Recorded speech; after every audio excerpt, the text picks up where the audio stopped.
Pour rêver de Vendée Globe, il faut être solitaire dans l'âme, mais surtout bien entouré.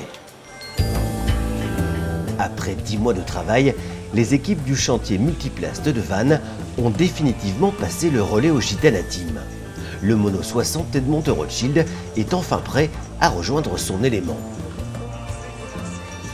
Le dernier montage définitif, on va dire, avant la mise à l'eau. On l'a déjà monté à blanc au moins 5 ou 6 fois, mais là ça y est.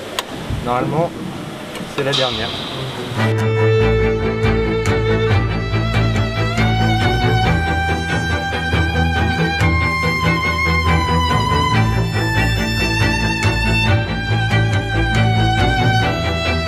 L'Aigle est le lion des armoiries Rothschild pour une exceptionnelle bête de course.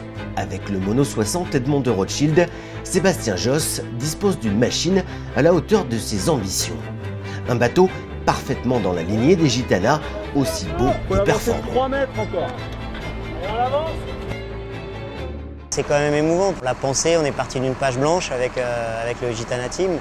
Donc tous les détails, tous les recoins, en tout cas toute la philosophie du bateau, elle nous correspond et elle me correspond pour le prochain Vendée Globe. Et ça, c'est vrai que là, de le voir avec un petit peu de recul, ça met un petit peu la boule à la gorge. Edmond de Rothschild aura demandé 10 000 heures d'études et 30 000 heures de chantier. Un investissement humain colossal au service d'une ambition clairement affichée. L'objectif, c'est vraiment d'aller chercher la victoire. Donc en fait, on a préparé un bateau avec Sébastien et toute l'équipe de façon à ce qu'on soit le plus performant possible et en tout cas essayer d'aller décrocher la timbale. Il y a encore du travail, on a largement le temps de s'y préparer, on a les compétences, on a toutes les cartes en main, en tout cas que ce soit technique ou sportif pour arriver au top. Une fois équipé de sa quille et de son gréement, Edmond de Rothschild va progressivement goûter à l'ivresse du grand large. D'ici l'automne, il sera fin prêt à s'aligner au départ de la Transat Jacques Vabre, son premier grand test face à la concurrence.